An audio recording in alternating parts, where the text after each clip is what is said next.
Alright guys, in this video we're going to learn about pictographs. And pictographs, just like bar graphs, are graphs that uses pictures to organize data, the information that we collect.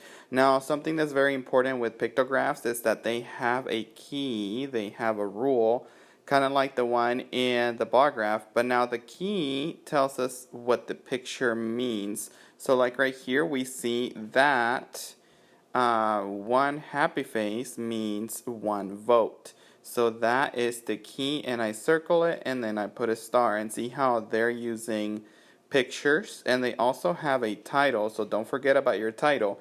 So we're going to use the frequency table that we did last time about collecting colors around the house, and then we're going to put it in a pictograph just like the one I did here. And notice how I use pictures in my graph. So to find the key, first of all, the key is what's going to tell me how much each picture is worth.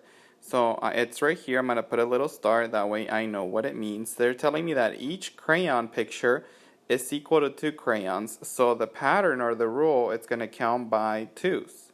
Each picture is going to count by 2s.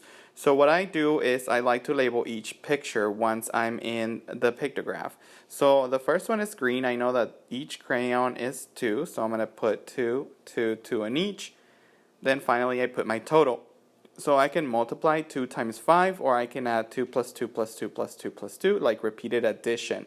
So 2 times 5, because there's 5 pictures, that gives me a total of 10. So see how I found 10 crayons there of the color green. So now for the red, there's 3. Now this is where it can get a little confusing, because if it's counting by 2s, 3 is not an even number, therefore it's not going to be even. So see how they put 1 full crayon, that means that one's 2.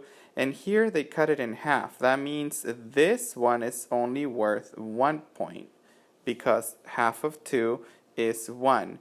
So that tells me that there's 3 red colors in this category. So now on the blue, I need to see how many they are, labeling by using the key. So each crayon is 2. Then I get again to the half, because if you notice, the blue here is 7. 7 is not an even number, it's an odd. So I'm going to have a leftover, which is going to be a 1. So now I can do 2 plus 2 plus 2, or 2 times 3 gives me 6, plus 1 more is 7. So now I did the blue, and now I'm going to do the orange. Make sure you check it on your frequency table once you finish it. So orange is the same thing as the red. So I have 2, and this one's 1 because it's not a 4.